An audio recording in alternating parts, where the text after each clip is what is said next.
Assalamualaikum warahmatullahi wabarakatuh. Di sini saya akan mempresentasikan tugas dari kelompok 2 yang berjudul Analisis Manajemen Persediaan pada PT Aslam Berkah Mandiri Sukses. Pada kelompok 2 beranggotakan yaitu 3 orang. Yang pertama Andri Fabian Mardika, yang kedua saya sendiri yaitu Dwi Agung Prasetyo, yang ketiga Muhammad Priyanka Fahmi Kumboro, dengan dosen pengampu mata kuliah Dr. Rengga Madia Pranata, SMMM.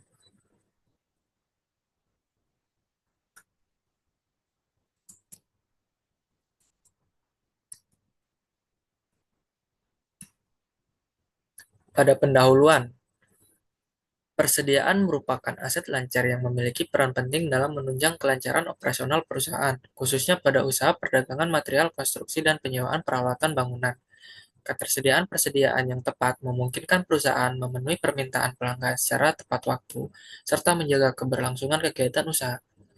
Namun, pengelolaan persediaan yang tidak terencana dapat menimbulkan pemborosan biaya akibat kelebihan stok atau sebaliknya menyebabkan terhambatnya operasional ketika terjadi kekurangan persediaan. PT Aslam Berkah Mandiri Sukses merupakan perusahaan yang bergerak di bidang perdagangan bahan besi dan penyewaan scaffolding dengan beberapa produk utama yang memiliki tingkat perputaran tinggi, seperti besi siku, besi hollow, besi pipa, besi plat, dan scaffolding. Tanpa adanya sistem pengendalian persediaan yang terstruktur, perusahaan berpotensi mengalami ketidakseimbangan antara biaya penyimpanan dan ketersediaan barang. Oleh karena itu, diperlukan analisis manajemen persediaan untuk menentukan kebijakan pengendalian yang optimal, meliputi perhitungan jumlah pemesanan ekonomis atau bisa disebut dengan EOQ, penetapan safety stock dan reorder point, serta klasifikasi persediaan menggunakan analisis ABC. Analisis ini diharapkan dapat membantu perusahaan meminimalkan pemborosan biaya, meningkatkan efisiensi operasional, dan mendukung pencapaian tujuan perusahaan. Perusahaan ini bergerak di bidang perdagangan bahan besi dan penyewaan scaffolding. Lokasi usaha berada di Karawang Barat dan dijalankan dengan jumlah karyawan yang relatif sedikit, yaitu berjumlah 3 orang. Meskipun berskala usaha menengah, perusahaan memiliki peran penting dalam memenuhi kebutuhan material konstruksi bagi pelanggan. Proses operasional perusahaan dimulai dari kegiatan pembelian persediaan kepada pemasok. Barang yang telah dibeli kemudian diterima dan disimpan di gudang setelah melalui pemeriksaan fisik untuk memastikan jumlah dan kondisi sesuai pesanan. Persediaan disusun berdasarkan jenis dan ukuran agar memudahkan proses pengambilan barang. Dalam kegiatan penjualan, perusahaan melayani penjualan bahan besi dan penyewaan scaffolding. Besi siku, besi hollow, besi pipa, dan besi plat dijual langsung kepada pelanggan. Sedangkan scaffolding disewakan dengan sistem pengembalian setelah masa sewa berakhir. Alur persediaan secara umum meliputi pemasok, penerimaan barang, penyimpanan, penjualan atau penyewaan, serta pengembalian untuk barang sewa. Di sini terdapat bahan utama atau raw material. Yang pertama besi siku, kedua besi hollow, ketiga besi pipa, kemudian ada besi plat, dan kemudian ada barang jadi yaitu finished goods, yaitu besi siap jual, scaffolding siap jual atau sewa. Kemudian ada work in process atau WIP, tidak ada, tidak melakukan produksi. Komponen pendukung, ada baut, mur, dan aksesoris scaffolding persediaan operasional. Kemudian di peralatan kerja dan kelengkapan pendukung. Data diperoleh melalui wawancara langsung dengan pemilik usaha serta data penjualan selama tahun 2025. Pengumpulan data difokuskan pada 5 jenis persediaan dengan tingkat pemakaian tertinggi, yaitu besi siku, besi hollow, besi pipa, besi plat, dan scaffolding. Agar analisis yang dilakukan lebih terarah dan sesuai dengan kondisi operasional perusahaan, data yang dikumpulkan meliputi harga beli per unit, jumlah pemakaian atau penjualan bulanan, jumlah persediaan yang tersedia di gudang, serta lead time pemesanan. Hasil pengumpulan data menunjukkan bahwa tingkat pemakaian persediaan relatif stabil setiap bulan dan didukung oleh lead time pemesanan yang sangat singkat, yaitu sekitar 1 hari. Kondisi ini memberikan kemudahan bagi perusahaan dalam mengendalikan persediaan serta meminimalkan risiko kehabisan stok. Terdapat tabel yang menjelaskan bagaimana terdapat persediaan yang tersedia di gudang, yaitu terdapat 5 item. Yang pertama ada besi siku dengan harga beli per unit 250.000, terus penjualan bulanan 25 batang, Jumlah persennya saat ini yaitu 40 batang dan lead time pemesanan 1 hari. Disusul dengan besi hollow, harga beli per unit 340, pemakaian penjualan bulanan 25 batang, jumlah persediaan saat ini 40 batang, lead time pemesanan 1 hari. Yang ketiga ada besi pipa dengan harga beli per unit 165.000, pemakaian atau penjualan bulan 25 batang, jumlah persediaan saat ini 40 batang, lead time pemesanan 1 hari. Yang keempat ada besi plat 1 juta dengan harga beli per unit 1.250, pemakaian atau penjualan bulanan 15 lembar. Jumlah persediaan saat ini terdapat 20 lembar, lead time pemesanan 1 hari. Yang terakhir ada scaffolding dengan harga beli per unit 720.000, pemakaian atau penjualan bulanan 5 set, jumlah persediaan saat ini 10 set, lead time pemesanan 1 hari. Biaya persediaan. Biaya persediaan dikelompokkan menjadi 3, biaya pemesanan, biaya penyimpanan, dan biaya kekurangan persediaan. Pada biaya pemesanan atau ordering cost, terdapat komponen biaya, yaitu ongkos kirim, bongkar muat, administrasi pembelian. Kemudian pada biaya pemesanan ditetapkan, yaitu sebesar 400.000 per pemesanan. Berlaku sama untuk seluruh item persediaan. Biaya penyimpanan atau carrying cost, gudang milik sendiri, biaya langsung relatif rendah. Biaya penyimpanan diasumsikan 10% dari harga beli per unit per tahun, mencerminkan risiko kerusakan, biaya pemeliharaan, opportunity cost modal. Biaya kekurangan persediaan (short cost) tidak dihitung secara kuantitatif. Tidak tersedia data kerugian akibat stock out dipertimbangkan secara konseptual dalam: pertama, penentuan safety stock, yang kedua, penentuan reorder point. Kemudian terdapat analisis ABC. Metode ini bertujuan untuk mengidentifikasi jenis persediaan yang memiliki tingkat kepentingan paling tinggi sehingga memerlukan pengendalian yang lebih ketat. Perhitungan analisis ABC dilakukan dengan menghitung nilai pemakaian tahunan setiap item persediaan yang diperoleh dari hasil perkalian antar harga beli per unit dengan kebutuhan tahunan. Di sini dipaparkan juga mengenai tabel nama barang, yaitu besi plat, besi hollow, besi siku, besi pipa, dan scaffolding. Terdapat kebutuhan tahunan sebagai berikut. Untuk besi plat 180 dengan harga beli 1.250, nilai tahunan 225 juta, persenan nilai 45,48%, kumulatif 45,48%, memasuki kategori A. Kemudian ada besi hollow, kebutuhan tahunan 300, harga beli 340.000, nilai tahunan 102 juta, persen nilai 20,62%, persen kumulatif 66,10%, masuk dalam kategori A. Besi siku, kebutuhan tahunan 300, harga beli 250.000, nilai tahunan 75 juta, persen nilai 15,16%, persen kumulatif 81,26%, masuk dalam kategori B. Kemudian ada besi pipa, kebutuhan tahunan 300, harga beli 165.000, nilai tahunan 49.500, persenan nilai 10,01%, dan kumulatif 91,27%, masuk dalam kategori C.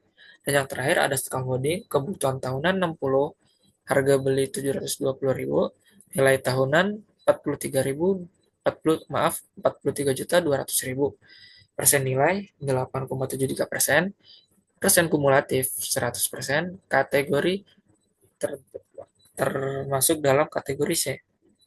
Di sini terdapat diagram. Di sini dijelaskan mengenai besi plat, kemudian ada besi hollow, besi siku, dan besi pipa. Kemudian terakhir ada scaffolding. Besi plat menduduki diagram yang paling tinggi, disusul dengan beberapa item lainnya. Pada diagram Pareto menunjukkan distribusi kontribusi nilai tahunan masing-masing item persediaan terhadap total nilai persediaan perusahaan. Diagram ini disusun berdasarkan urutan nilai pemakaian tahunan terbesar hingga terkecil, disertai dengan garis presentasi kumulatif. Hasil diagram Pareto menunjukkan bahwa sebagian kecil jenis persediaan memberikan kontribusi yang dominan terhadap total nilai persediaan. Masuk ke perhitungan EOQ atau Economic Order Quantity. Perhitungan Economic Order Quantity digunakan untuk menentukan jumlah pemesanan persediaan yang paling optimal. Hasil perhitungan menunjukkan bahwa setiap jenis persediaan memiliki jumlah pemesanan optimal yang berbeda, tergantung pada kebutuhan tahunan dan biaya penyimpanan. Penerapan metode IOKI membantu perusahaan meminimalkan total biaya persediaan dan membuat kebijakan pemesanan lebih terstruktur. Berdasarkan data kebutuhan tahunan, biaya pemesanan sebesar 400.000 per pesanan, serta biaya penyimpanan sebesar 10% dari harga beli per unit. Berdasarkan nilai EOQ, ditentukan frekuensi pemesanan dan jarak waktu antar pesanan item dengan kebutuhan tinggi, seperti besi plat memiliki frekuensi pemesanan lebih sering dan jarak waktu pemesanan lebih pendek. Sebaliknya, item dengan kebutuhan lebih rendah memiliki frekuensi pemesanan yang lebih jarang. Pengaturan ini membantu perusahaan dalam menyusun jadwal pemesanan yang lebih terencana dan efisien. Berikut hasil dari tabel kebutuhan tahunan dan frekuensi pemesanan sekali dalam setahun atau dalam per tahun. Yaitu eh, dalam jarak waktu antar pesanan dari besi plat 60 hari, besi hollow 90 hari, besi siku 90 hari, besi pipa 120 hari, dan scaffolding 120 hari.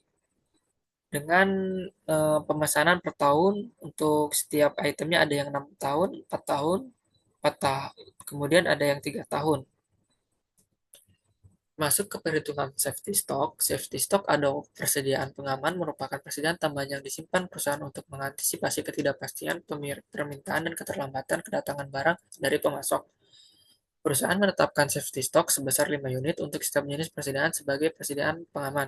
Berdasarkan perhitungan reorder point atau ROP, perusahaan disarankan melakukan pemesanan kembali ketika jumlah persediaan mencapai sekitar 5 hingga 6 unit.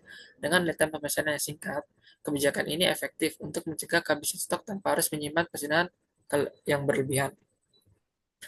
Pemakaian harian diperoleh dengan membagi kebutuhan tahunan dengan jumlah hari kerja dalam satu tahun. Dalam penelitian ini digunakan asumsi 360 hari kerja per tahun.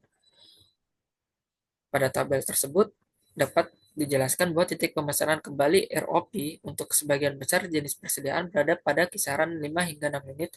Hal ini menunjukkan bahwa perusahaan sebaiknya melakukan pemesanan kembali ketika jumlah persediaan mencapai batas tersebut, agar ketersediaan barang tetap terjaga selama waktu tunggu pemesanan. Terdapat analisis penerapan just in time atau JIT. Analisis menunjukkan bahwa perusahaan memiliki kondisi yang mendukung penerapan prinsip just in time, seperti lead time pemesanan yang singkat dan sistem pengadaan yang responsif.